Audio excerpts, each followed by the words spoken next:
दोस्त, I hope आए answer की आ गई है।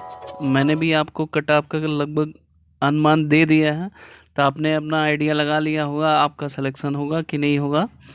आज उसी से रिलेटेड मैं बहुत सारे बच्चों का डाउट था, कमेंट था कि सर उसमें डॉक्यूमेंट कौन कौन से रिक्वायरमेंट होंगे, तो आज उस डॉक्यूमेंट पे एक मैं छोटा सा वीडियो बनाऊंगा जो आप देख सकते हैं। और ये डॉक्यूमेंट सारे फुलफ़िल कर लीजिएगा, क्योंकि उसमें कोई कमी नहीं होना, क्योंकि इस बार इंटरव्यू है नहीं, फाइनल सिलेक्शन होना है, तो डॉक्यूमेंट में कमी ना हो तो आप पेंडिंग में हो जाओगे। इसकी बड़ी महत्व होता है, मैं आपको समझाऊंगा बाद में कैसे क्या है। आप पहले से लग जाइएगा अगर आप उस कट ऑफ की क्राइटेरिया में फिट करते हैं तो। चलिए बिना टाइम वेस्ट किए स्टार्ट करते हैं। देखिए, जो डॉक्यूमेंट की रिक्वायरमेंट होगी वो टोटल 10 होगी। ठीक है, टोटल 10 है। अब स्टार्ट करते हैं कौन कौन सा। पहला, मैंने 10th की सर्टिफिकेट होनी चाहिए और डिग्री होनी चाहिए, दोनों होनी चाहिए। 12th का भी सर्टिफिकेट एंड डिग्री दोनों होना चाहिए। ग्रेजुएशन की डिग्री तीनों ईयर साल की मतलब मार्कशीट होनी चाहिए, और फाइनल डिग्री भी होनी चाहिए। मार्कशीट तीनों ईयर की होनी चाहिए।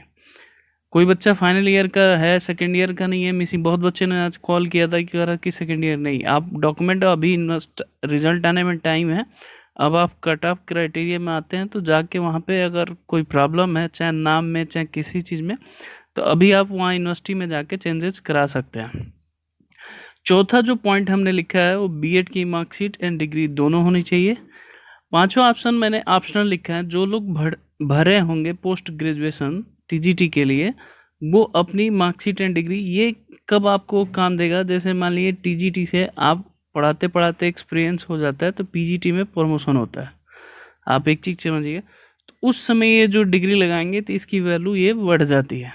तो इसलिए मैं ये पांचवा पॉइंट उन लोगों के लिए है जो पोस्ट ग्रेजुएशन का फॉर्म फिल किए हैं। बाद में भी हालांकि लग जाता है, लेकिन अभी प्रोसेस हो जाता है तो बेहतर होता है, बाद में केवल डॉक्यूमेंट लगाना होता है। पांचवा पॉइंट कंपलसरी नहीं है टीजीटी के लिए। क्लियर है? आगे चलते हैं। छठा पॉइंट वो है जाति प्रमाण पत्र। ये जनरल कैटेगरी के लिए नहीं है, बाकी जो अदर कैटेगरी के जो भी बच्चे हैं उनको रिक्वायरमेंट है कि जनरल के अलावा जो भी हैं उसको जाति प्रमाण पत्र होना चाहिए। ठीक है, एक चीज़ और ध्यान रखिएगा, और जो हैंडीकैप है तो उनके लिए, जो भी हैंडीकैप से पोजीशन भी होगी, उनका सर्टिफिकेट तो होना ही चाहिए। जाति प्रमाण पत्र जो अभी लेटेस्ट वाला है वो होना चाहिए, ऑनलाइन अप्लाई वाला। बहुत लोग पुराने रखे हैं, पुराने मत करिए, उसको अपडेटेड करा लीजिए, क्योंकि रिजल्ट आने में भी टाइम भी है तो आसानी से डॉक्यूमेंट रेडी कर सकते हैं।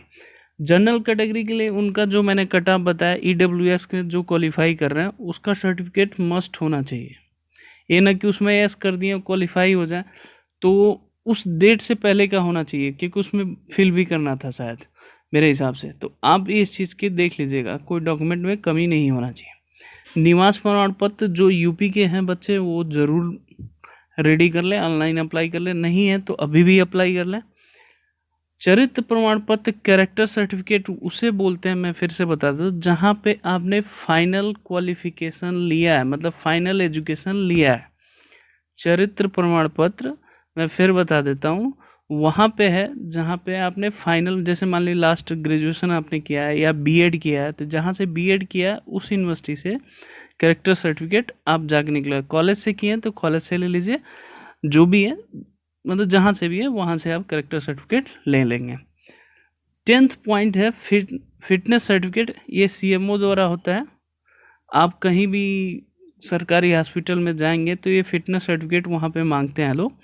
वो फिर भी चेकअप करेंगे, मेडिकल चेकअप होगा, लेकिन ये आपको रिक्वायरमेंट होता है, वो आप ज़रूर कर लें। ये टोटल 10 सर्टिफिकेट आप लोग को रखना है।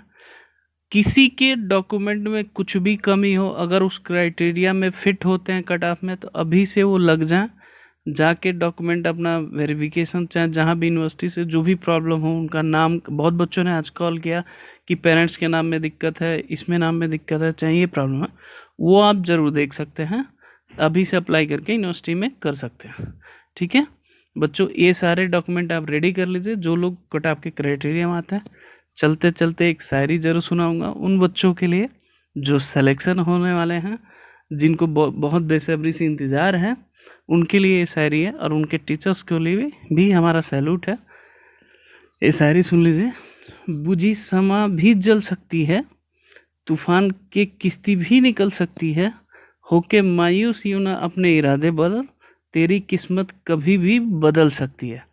तो आई होप आपने इस चीज़ का समझा होगा। जो लोग कट ऑफ क्राइटेरिया में फिट बैठ रहे हैं, कट ऑफ उतनी जानी नहीं है, मैंने वीडियो बना रखा है। इसी यही डॉक्यूमेंट सबके लगेंगे, चाहे वो किसी भी ग्रुप के रहेंगे, चाहे साइंस के हों, चाहे इंग्लिश के हों, चाहे मैथ्स के हों, चाहे व्हाट एवर किसी सब्जेक्ट के, डॉक्यूमेंट यही होना चाहिए, चेंज नहीं होगा। तो ये चीज़ें ध्यान रखिएगा, आप लोग की किस्मत बदलने वाली है जो लोग सिलेक्शन पाने वाले हैं। एक और रिक्वेस्ट आप लोग से, जो मैंने कट ऑफ क्राइटेरिया बताया, बहुत बच्चों ने कम क्वेश्चन है वो पूछते हैं सर मेरा हो जाएगा, तो उनको अच्छा नहीं लगता है मुझे बोलना। प्लीज़ आप एक बार वीडियो ज़रूर देख लीजिए कि आपको पता चल जाए। मुझे अच्छा नहीं लगता है, मतलब अंदर से हर्टली फील होता है कि मैं बच्चे को कैसे बोलूँ कि नहीं होता है। तो प्लीज़ ये कमेंट में थोड़ा सा मत पूछा करिए, अगर कम आप उसमें कट ऑफ क्राइटेरिया मैंने आपको बता रखा है। ओके, धन्यवाद बच्चों, जय हिंद।